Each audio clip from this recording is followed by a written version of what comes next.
The sensors on the EFS Steadfast went off at 300 hours, station time. Not one alarm. Not two. Every single alarm on the bridge lit up at the same time, filling the room with noise and red light. Admiral Kang Wu was already awake. He had been standing at the wide observation window, looking out at the dark between the stars when the alarm started. He did not run to the command chair. He walked. He sat down. He looked at the screens. And he started counting. 17,000 warships came out of fold space in perfect formation. They appeared one by one at first, then dozens at a time, then hundreds. They came from every direction above the ecliptic plane, below it, from the far side of the sun, from behind Jupiter and Saturn and the cold outer dark past Neptune. They kept coming until the screens could barely track them all. When they stopped, they had formed a complete sphere around the entire Sol system. Not around Earth, around the whole system. Every planet, every moon, every deep space station, every colony ship in transit, all of it inside a ring of alien steel. Kang Wu finished counting. He leaned back in his chair. "Give me a full system contact report," he said. His voice was flat and quiet. His bridge crew moved fast. They were scared. He could see it in the way they held their shoulders, but they were professionals. They did their jobs. Numbers came in from every sensor relay in the system, from Luna Base, from Mars Orbit Defense, from the colony platforms around Europa and Ganymede, from the outer watch stations near Pluto, all the same story, all the same number. 17,212 ships. Earth had 406 combat-capable vessels. Most of them were patrol ships and escort frigates. The heavy fleet numbered 61 ships. Against 17,000, those numbers meant almost nothing on paper. Kang Wu knew that. He also knew that paper didn't fight wars. People did. The main screen flickered. A transmission was coming in. The communication officer, a young man named Jiang Bin, looked over his shoulder. "It's on all channels, Admiral, all frequencies. They want everyone to hear it." "Put it up," Kang Wu said. The message played. There was no face on the screen, just a signal, translated by software the Conquered had provided themselves 3 years ago during failed trade talks. The translation was perfect. The Galactic Conquered had made sure of that. They wanted humanity to understand every single word. The message said that humanity had broken 12 expansion protocols.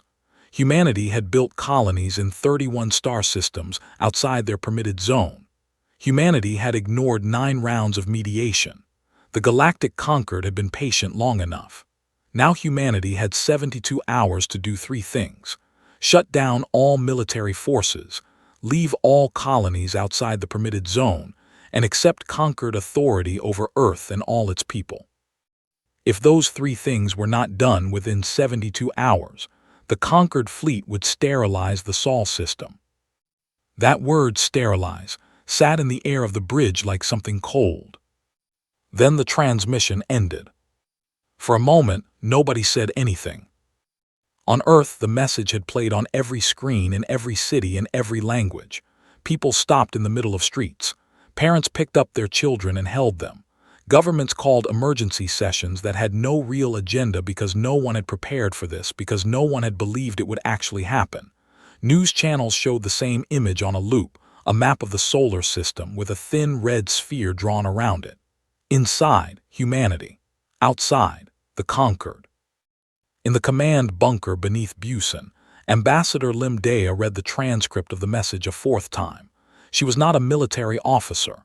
She was a diplomat who had spent 20 years trying to find humanity a fair place in a galaxy that did not seem very interested in making room. She had sat across from alien negotiators who smiled at her and gave her nothing. She knew exactly what this ultimatum was. It was not a negotiation. It was a receipt.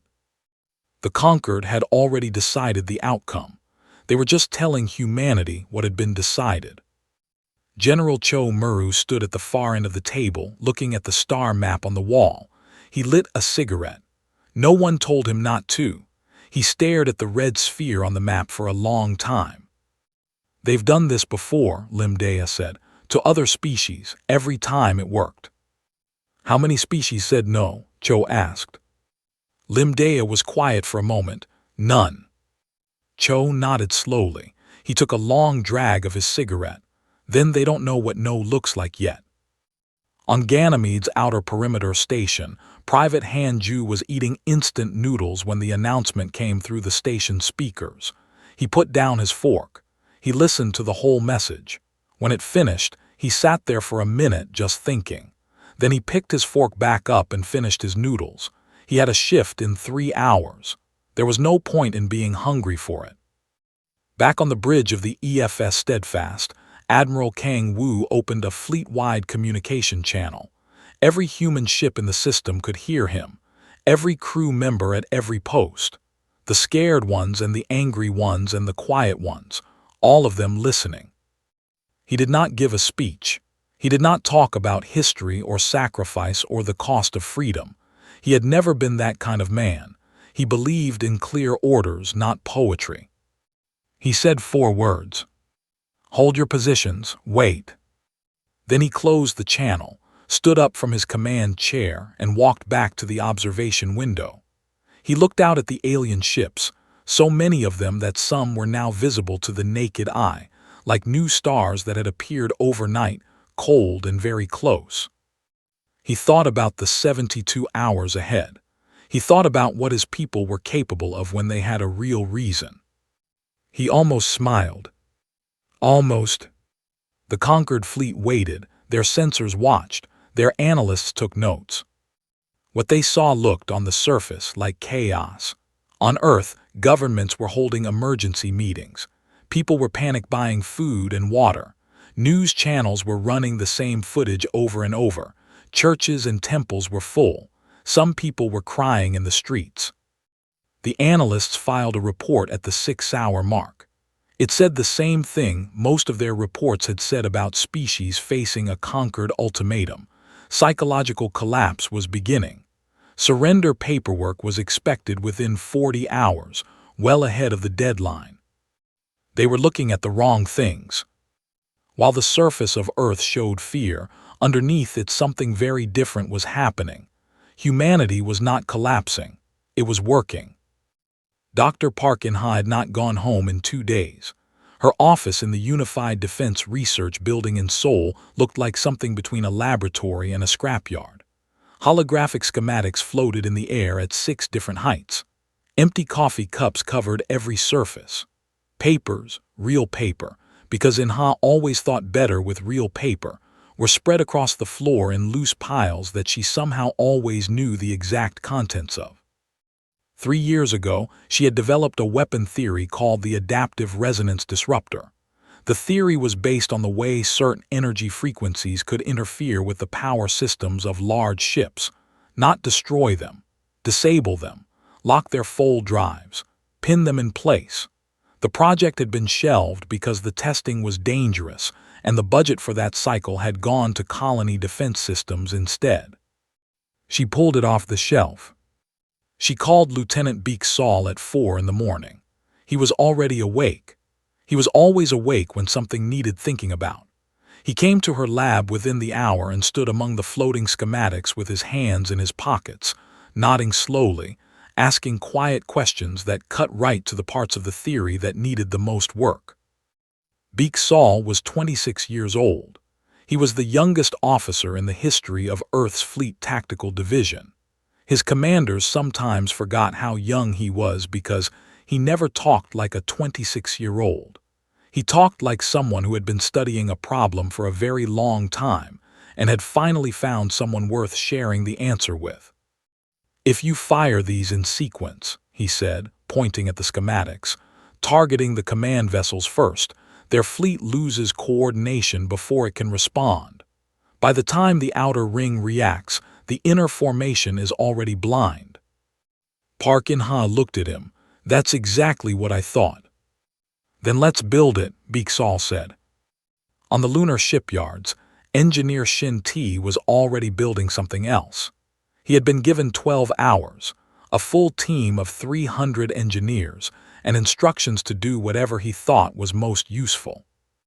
Shin-Ti had spent most of his career designing deep-sea pressure vessels for Europa's ocean research stations. He knew more about how materials behaved under extreme stress than almost anyone alive. He had been thinking for 2 years about a different kind of hull plating. Standard warship hulls absorbed energy weapon hits. Some energy became heat, the rest became damage. The math always worked against the defending ship, but Shin-Ti had been studying deep-sea data, the way certain layered composite materials didn't just absorb pressure.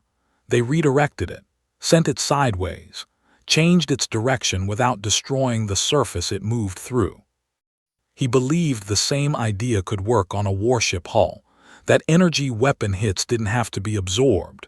They could be redirected, sent back out at an angle, turned from damage into power for the ship's own systems.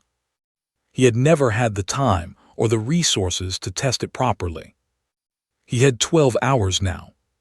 He gathered his team, explained the idea in 3 minutes, answered questions for 2 more, then told everyone to get to work. The lunar shipyard floor became the loudest place in the solar system. Metal rang, welders burned bright, fabrication machines ran without stopping. Nobody went home, nobody asked to. On Mars, General Cho Muru was doing something that looked on paper like madness. He was rewriting Earth's entire combat doctrine in 36 hours, not adjusting it, not updating a few sections, rewriting it from the beginning. The old doctrine had been built around the idea that humanity would mostly be fighting defensive battles, protecting colonies, holding territory, escorting civilian ships. It was built for a species that expected to be pushed back and had to make the best of it. Cho had always thought that kind of thinking was a disease. You built what you believed. If you built retreat plans, you built a retreating army. He replaced the old doctrine with one simple idea. Every battlefield has a gap. There is always a place the other side did not fully think about, did not fully prepare for, because they were too focused on their own strength to notice the empty space beside it. The job of a soldier was not to run at the strongest part of the enemy line. It was to find the gap and walk through it. He drilled every unit in the system on this. He sent updated tactical files to every ship, every station, every outpost in the Sol system. He ran simulations.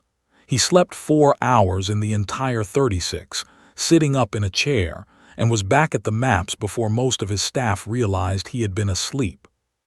Ambassador Lim Dea was doing something different from all of them.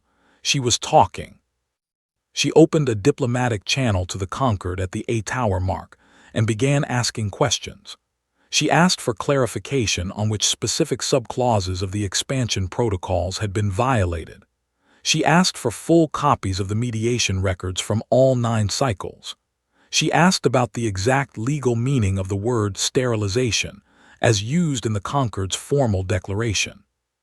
She asked whether the 72-hour window was measured in Earth hours or standard Concord time cycles, and what the official conversion rate was, and whether there was a record of how that conversion had been calculated in past ultimatums.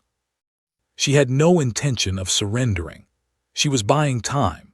Every hour she kept a Concord diplomat answering document requests was another hour for Shin-Ti's team on the shipyard floor, another hour for Park In-ha's disruptors, another hour for Cho Muru's drills.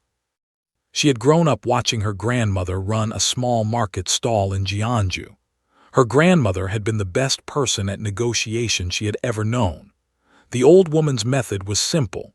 Keep talking, keep your face calm and friendly, ask more questions, and never let them see that you already know exactly how this ends. Lim Dea already knew exactly how this ended. She just needed more time to make sure her people were ready for it. Private Han Ju spent most of the 72 hours at his post on the outer perimeter of Ganymede Station, watching the alien fleet through the reinforced observation port. There were so many ships that counting them felt pointless. He had tried once and stopped somewhere around 300. He thought about writing a letter home for a long time, and then at the 30-hour mark he actually wrote it. He kept it short. He folded it carefully and put it in the breast pocket of his uniform, against his chest. Then he picked up his rifle, went back to his post, and stood there with the expression of a man who had work to do and intended to do it. At the 68th hour mark, the Concord analysts filed another report. It noted that human activity across the system appeared disorganized and emotionally driven. It noted signs of distress in the civilian population. It projected a 91% probability of surrender before the deadline expired. The analysts had very good sensors, very thorough methods, very detailed reports. None of them had thought to look at what was happening inside the lunar shipyards. The 72-hour clock hit zero at 600 hours, Earth Standard Time. The Concord diplomatic channel had been open all night. Ambassador Lim Dea had kept it that way, asking questions, requesting documents, maintaining the careful and patient tone of a woman who might still be persuaded. The Concord diplomat on the other end had grown gradually more comfortable as the hours passed. The human's questions were slowing down. She was running out of things to ask. This was how it always went in the end. They always ran out of things to say before they had to say the hard thing. At 600 exactly, Lim Dea stood up from the communication table. She smoothed her jacket. She looked at the camera directly. Then she did not answer the Concord diplomat's latest question. She opened a different channel, not a reply, not a private line.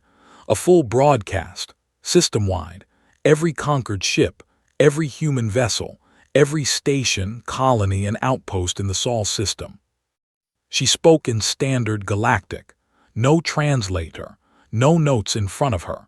She had been saying these words quietly to herself for 3 days until they felt like something solid. The United Earth government has reviewed the terms of the Galactic Concord's ultimatum in full. After complete deliberation by all relevant authorities, Earth's official and final response is as follows. She stopped for exactly 1 second. No. She closed the channel. She sat back down. She poured herself a cup of tea from the small flask she had brought from home. Her hands were perfectly steady. On the bridge of the EFS Steadfast, Admiral Kang Wu heard the broadcast. He had been sitting at his command chair waiting for it, still and quiet in the way of a man who has already made all of his decisions and is simply waiting for the moment to act on them. He looked at his crew, at Jiang Bin at the communication station, at the tactical officers bent over their boards, at the young ensigns gripping the edges of their consoles, and he opened the fleet military channel. All fleet elements, he said. His voice was calm the way a very deep river is calm. You are weapons-free. Engage on your own tactical judgment. Make them remember this day. For half a second, nothing moved. Then everything moved at once. Captain Yoon Ray had spent 3 days looking at the Concord formation the way Beak Sol had taught her to look at any battlefield, not at what was there but at what was missing, not at the strength but at the gap beside the strength. And she had found one. On the left flank of the encirclement there was an opening, not large, not obvious. A space that existed because the Concord had positioned their ships with complete confidence that, by this moment, human commanders would be thinking about how to word the surrender document, not where to drive a warship. Yoon Ray drove the EFS Defiant straight at the gap.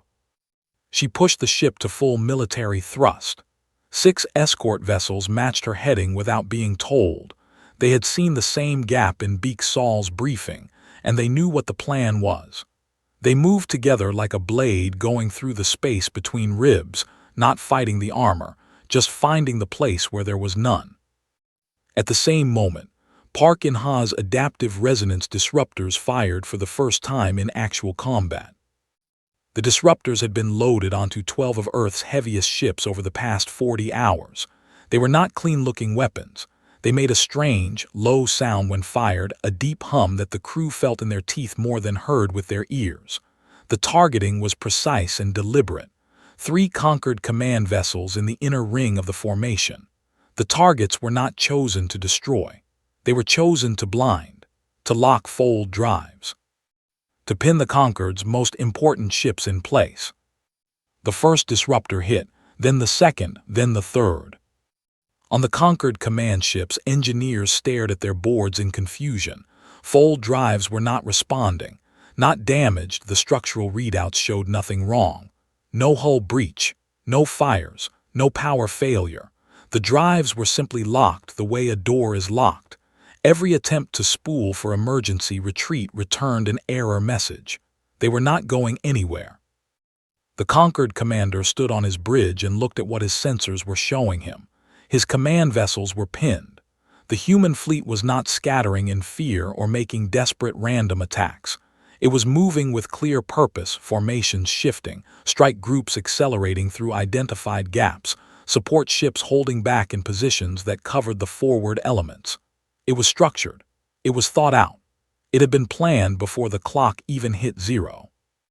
And then his communications officer said the thing the commander would keep thinking about for a very long time after the battle was over. "Admiral," she said, "the humans on their bridge cameras, they are smiling." The commander looked at the secondary screen where the captured feeds played. He looked at the face of the captain on the lead human vessel, a woman leaning slightly forward in her chair, head up, eyes moving fast across her screens. The expression on her face was not the expression of someone fighting for survival. It was the expression of someone who had been waiting for this moment and was now, finally, in it. "They are outnumbered 40-1, his communications officer said, as if stating the fact again might make the smiling make more sense. "I know," the commander said. "They know that." "I know they know," he said. And for the first time in 40 years of expanding the Concorde's reach across the galaxy, he did not have anything else to add. On Earth's surface, billions of people were watching. Some were still very afraid. Most had been afraid for 3 days, but the fear was changing shape now. It was still there, it did not go away, but underneath it something else was growing. Something that felt like heat in a room that had been cold for too long. People leaned toward their screens. They watched the first battle reports come in. They watched the small human fleet move through the vast ring of alien ships like something that was not afraid of the ring. The Concorde fleet had come to this system expecting a ceremony, a formal act of submission, papers signed, a species that understood what it was facing and accepted the logical conclusion. What they found instead was different. What they found was a species that had looked at the logical conclusion and decided the logic was wrong. The battle for the Sol system had begun, and from the very first second, it did not look anything like the Concorde had planned. On the Defiant, Beak Sol was already on his second set of updated tactical calculations, his stylus moving fast, adjusting the probability models as new data came in. The gap in the left flank was holding. The disruptors had performed perfectly. The hull plating on the ship's Shin T's team had modified, was absorbing its first hits, and the power readings were doing something that made the damage control officer stare at his board with his mouth slightly open. "Sir," the damage control officer said to Yun-Ray, "our power cells are charging." "I know," Yun-Ray said, without looking up from the main tactical screen. "Shin T says hello." Outside, the battle spread across the solar system like fire finding new fuel, quick and bright, and going in every direction at once, driven not by desperation, but by 3 days of very careful thinking. Humanity was not losing. Not even close. The battle lasted 11 days. The Concorde had not planned for 11 days.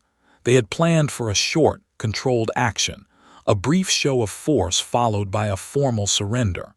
Their operations team had scheduled a post-mission debrief for Day 4. The catering for the victory meeting had been ordered in advance. By Day 4, they had lost 93 ships. Not all of them destroyed. Most were disabled, fold drives locked by Park and Haas disruptors, engines cut by precise strikes from Beak Sol's targeting teams, power systems knocked out by attacks that hit components the Concorde fleet had never thought to protect, because no species in their history had known those components were worth targeting. The ship schematics that had made all of this possible had come from an old leaked file, passed quietly to humanity 2 years ago by a Vreth engineer who asked for nothing in return, but that someone remember the gesture was made. Beak Saul ran his tactical models from the Defiance command room, standing at a holographic display table with a cup of cold coffee in one hand and a stylus in the other. He updated his probability calculations every 30 minutes. He tracked every conquered formation shift, every attempt at reorganization, every new defensive pattern they tried. Every time the conquered adapted, Beak Saul had already seen several moves ahead and quietly sent new targeting orders to the fleet. He was 26 years old and he moved through information the way some people move through water naturally, without effort, like the environment itself was made for him. Captain Yoon Ray watched him work sometimes between engagements. She had served with good tactical officers before. Beak Saul was a different kind of thing. He did not just calculate outcomes. He seemed to feel where the battle was moving before the numbers confirmed it. The way someone who has walked a dark road many times knows where the stones are without looking down.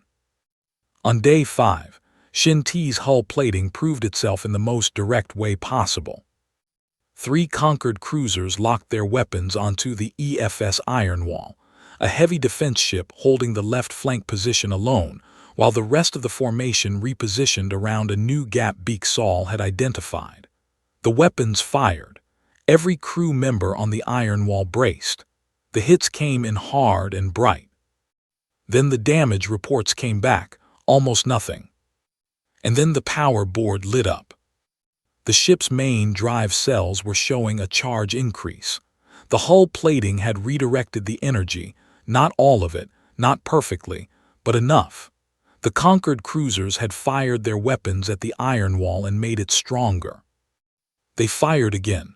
The Iron Wall's power went up again. The ship's captain, a quiet man named Yi, stared at his board for a long moment. Then he sent a short message to Shin Ti on the lunar shipyard. It actually works. Shin Ti read the message, nodded once, and went back to building more. The conquered cruisers kept firing. Yi let them. He was in no hurry. General Cho Muru ran the battle from a command center on Mars, surrounded by his maps and his cigarettes and his very uncomplicated philosophy. He did not try to match the conquered ship for ship. He did not try to hold a fixed line in space. He moved Earth's forces in constantly shifting patterns, never defending the same position twice, never attacking the same way twice, always moving toward gaps, always forcing the conquered to react instead of act. His thinking went back thousands of years of human warfare, applied to three-dimensional space combat because to Cho, a battlefield was a battlefield regardless of whether it had a sky. The conquered fleet was not unprepared for human aggression. They had studied humanity. They had detailed models for how humans behaved under pressure, models built from years of observation, from the way humans had responded to every smaller conflict and territorial dispute in the years before this moment. The models were good. They covered fear and determination and sacrifice and desperation very well. What the models did not cover was what humans did when they were enjoying themselves. Because some of them were. Not in a cruel way, not taking pleasure in destruction, but in the way of people doing something they were built for, doing it with others they trusted, doing it better than anyone had expected, doing it in a situation where all the pressure and preparation of years had finally found a place to land. The Conquered's tactical computers kept recording outcomes that didn't match predictions and filing them under anomalous human behavior. The file kept growing. A junior Conquered analyst, a young member of the Vreth species, assigned to the fleet in an auxiliary role, wrote in his personal log on day 7, "They do not repeat themselves. Not once in 7 days of fighting have I seen the same tactic used the same way twice. It is as if they are not following a plan at all, but they clearly have one. I cannot find it. I have stopped trying to find the specific plan and started trying to understand how a mind thinks when it cannot be predicted. I am not sure that can be studied from the outside." He kept writing. He would write every day until the battle ended. On day 6, the Conquered tried a different approach. They sent a boarding force to Ganymede Station, 50 soldiers in powered combat suits, cutting through the outer hull with plasma tools. The plan was to take the station, hold its 4,000 personnel as leverage, and force Kang Wu to order a stand-down. It was a clean, logical move. It had worked before against other species in other situations. What they found inside was Private Hanju. Hanju and 4 other soldiers held Corridor 7, the main access route from the breach point to the station's command center, for 9 hours straight. They had no powered suits. They had standard-issue rifles, 2 crates of spare power cells pulled from a nearby storage room, a section of blast shielding that all 5 of them had dragged from a maintenance bay down the hall, and a pressurized coolant line that ran along the ceiling of the corridor. Hanju used the blast shielding as a movable barrier. He repositioned it every time the boarding party tried a new angle. He used the spare power cells to keep their rifles running without any break in fire. And at the 3-hour mark, when the boarding party pushed hard and nearly broke through, he reached up and cracked the release valve on the coolant line. The corridor filled with freezing industrial coolant mist in about 4 seconds. Temperature dropped. Visibility dropped to nothing. The boarding party's suits were built for combat, not for sudden extreme cold combined with zero visibility in a tight space. They fell back. 2 hours later they tried again, this time with heat sensors to cut through the mist. The blast shielding had already been repositioned. The 5 soldiers had also moved the spare power cells and set them in a new configuration that forced the boarding party into a narrower angle of approach. They tried 3 more times. Each time the corridor held. Each time something in the setup had changed just enough. At the 9-hour mark, with the main fleet battle shifting toward Ganymede and Conquered forces pulling back to consolidate, the boarding party retreated fully and did not come back. Hanju's after-action report was 6 paragraphs long. His commanding officer, reading it the next day, noticed that the phrase used most often was, "We adjusted." On day 8, the Vreth analyst received a message through an old civilian signal frequency that the Conquered had not been monitoring carefully because no military information was supposed to travel on it. The message was from a Vreth civilian living in a Conquered-governed colony 40 light-years away, watching the battle reports come in from a small screen in a small room. It said in their language, "We are watching." The analyst sat with that message for a while. Then he forwarded it to Ambassador Lim Dea on Earth, through channels he was not supposed to use because he felt she should know. She wrote back 2 words, "Keep watching." On day 9, Kang Wu received a report that the Conquered fleet was beginning to show signs of what the intelligence team carefully called tactical hesitation. Ships were holding position longer before moving. Command communications between vessels had slowed. Formation changes that should have taken minutes were taking hours as commanders checked and rechecked orders against outcomes that kept coming back wrong. Kang Wu read the report. He set it down. "They're second-guessing themselves," Jiang Bin said from the communications station. "Yes," Kang Wu said. "That's good for us." "It was always going to happen," Kang Wu said. "A species that has won 31 times in a row believes winning is normal. The moment it stops being normal, they don't have anything to fall back on." He paused. "We've lost before. We know how to keep going anyway. They don't." On day 10, Park In-ha sent a message to every ship running her disruptors. The message updated the targeting parameters based on 9 days of combat data. The new version was faster, quieter, and hit a different power node that the first version had missed. 16 more Conquered vessels went dark within the following 6 hours. The battle kept going, not because anyone wanted war, not because humanity was angry or proud or hungry for a fight. It kept going because the Conquered had given humanity a choice between 2 things, submission and resistance, and humanity had chosen, And once humans chose something and understood why they had chosen it, they did not let it go. The Vreth analyst wrote his final daily log entry on the night of day 10. He wrote, "Tomorrow I think will be different." He was right. On the morning of the 11th day, the conquered commander sat alone in his private briefing room for 1 hour before anyone came in. He had a cup of something hot in his hands. He did not drink it. He held it and looked at the tactical display on the wall which showed the current state of his fleet. More than 16,000 of his ships were still operational. Earth was still surrounded. On paper, the numbers were not catastrophic. But something had broken. He could feel it in the way his senior commanders spoke to him now, carefully, with small pauses where confidence used to be. He could feel it in the daily reports, which kept using words like unexpected and unanticipated and no prior data available. He could feel it in the fact that his full drive-disabled ships were still sitting dark in formation, because every recovery attempt had been cut off, that the EFS iron wall was still out there getting stronger every time someone fired at it, that somewhere in a corridor on Ganymede, 5 ordinary soldiers with standard rifles had held off 50 of his best boarding troops for 9 hours, and then written 6 paragraphs about it, as if it had been a fairly normal shift. He had done this 31 times before, 31 species, 31 ultimatums. Every single one had ended the same way. Most surrendered in the first 12 hours. The stubborn ones lasted 3 days. None had reached 11 days and still looked like they had no intention of stopping.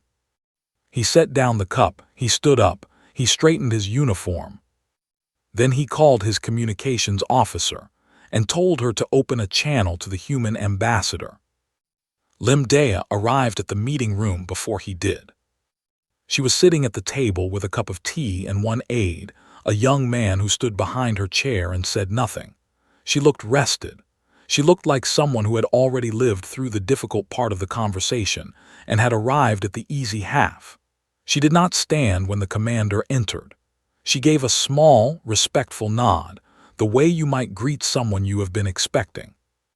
He sat down across from her. He looked at her directly. "You were outnumbered 40 to 1, he said.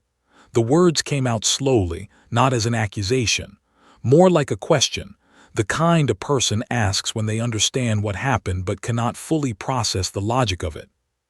"Yes," Limdea said. She did not add anything to that.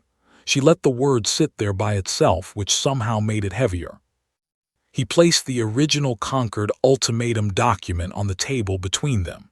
He had brought it not as a threat, that moment was gone, but as an honest acknowledgement of what this meeting was and why they were both in it. Limdea placed Earth's counterterms beside it without any ceremony. He read them. Full recognition of all 31 human colonies. Full withdrawal of conquered forces from all human-claimed space. Renegotiation of all expansion protocols with human representatives seated at the table as equals, not as a species requesting mercy, but as a party with standing, with rights, with a voice that counted.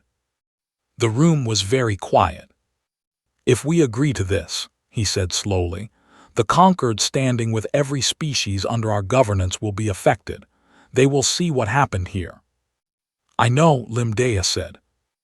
"Every species that has submitted to conquered authority will see that the outcome was different this time."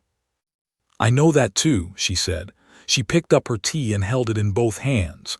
"That's part of why the terms are what they are." He looked at her for a moment. She looked back at him with the calm face of a woman who had grown up watching her grandmother close deals in a market stall in Jeonju, never raising her voice, never showing impatience, always already knowing where the conversation was going to end. He read the counterterms one more time. He thought about the 30 species under conquered governance and what they were watching right now.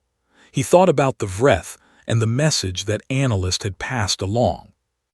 He thought about the 40 smaller civilizations the conquered had earmarked for future expansion, species who had not yet been given an ultimatum, but would be, in time, when the conquered decided the moment was right.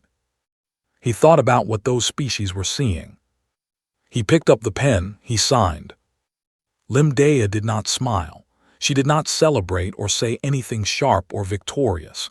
She took the signed document, placed it carefully in her case, and stood. She gave another small nod, the same kind her grandmother gave at the end of a good negotiation, when both sides had been treated fairly and the business was finished.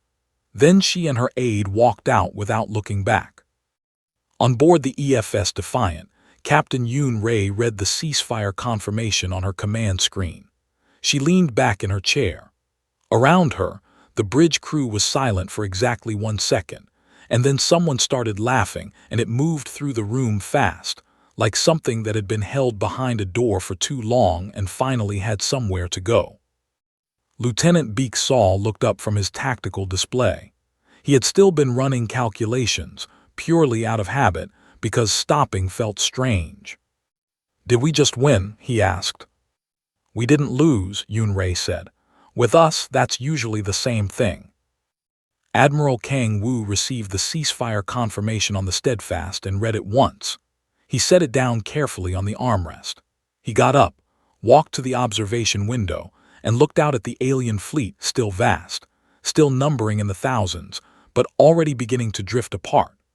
The outer formations were separating slowly, ships pulling back from their encirclement positions the way something pulls back when it has decided there is no longer a reason to be where it is.